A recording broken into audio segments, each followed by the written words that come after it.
আসসালামু আলাইকুম ৰহমতুল্লাহি ওয়া বাৰাকাতুহু। বৰ্তমান চলি আছে ৰবিউল আউয়াল মাহ।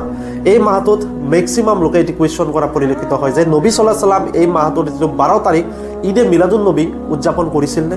যিটো আমাৰ সমাজত আমি বৰ্তমান দেখিবলৈ পাই আছোঁ যে যিটো লাইটিং ডেকোৰেশ্যন বিভিন্ন জোৰ সমদল উলিয়াই পতাকা উৰুৱাই যিদৰে ডিজে বজাই বৰ্তমান আমি দেখিবলৈ পাই আছোঁ। তো এনেকুৱা ধৰণৰ মিলাদ উদযাপন কৰিছিল নে?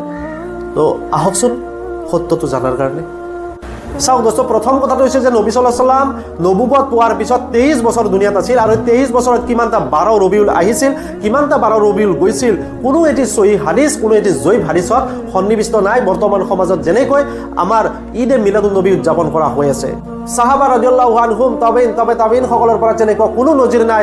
বৰ্তমান আমাৰ মুছলমানসকলে যি ধৰণে ঈদে মিলাদুন নবী উদযাপন কৰি আছে, আমাৰ বৰ্তমান মুছলমানসকলৰ নবী সাল্লাল্লাহু আলাইহি সাল্লামৰ প্ৰতি মহব্বত সেই সাহাবা ৰাদিয়াল্লাহু আনহুম সকলতকৈ বেছি আছিলে। সেইসকল সাহাবা হয় যিসকল সাহাবা নবী সাল্লাল্লাহু আলাইহি সাল্লামে এটা আৱাজ দিয়াৰ লগে লগে লাব্বাইক কৈছিলে, সেইসকল সাহাবাই কেনেকৈ পাহৰিব পাৰে ঈদে মিলাদুন নবী চেলিব্ৰেট কৰাৰ কাৰণে।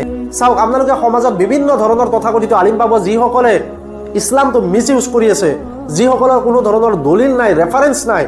তো এনেকুৱা ধৰণৰ ছত্ৰছায়াত আপোনালোকে নপৰিব য'ত নবী সাল্লাল্লাহু আলাইহি সাল্লামে নিৰ্দেশনা দিয়া নাই, সাহাবা ৰাদিয়াল্লাহু আনহুম সকলে কৰা নাছিলে, তবেইসকলে কৰা নাছিলে, তো আপুনি মই কৰিব নোৱাৰোঁ।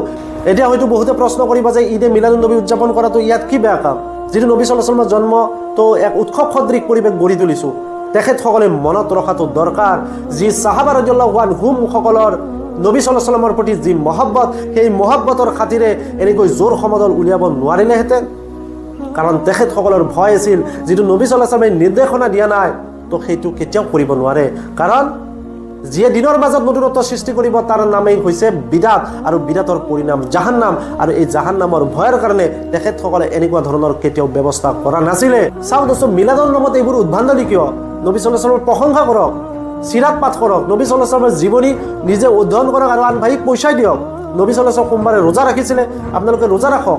তো এইবোৰ কৰক, এইবোৰ নবী সাল্লাল্লাহু আলাইহি সাল্লামৰ প্ৰতি মহব্বত, এইবোৰেই হৈছে নবী সাল্লাল্লাহু আলাইহি সাল্লামৰ প্ৰতি মহব্বত। তো যি সাহাবা ৰাদিয়াল্লাহু আনহুম সকলে কৰিছিলে, তো নিশ্চয়কৈ কথাখিনি বুজিব পাৰিছে।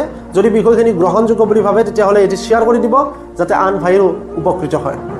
আসসালামু আলাইকুম ওয়া ৰাহমাতুল্লাহি ওয়া বাৰাকাতুহু।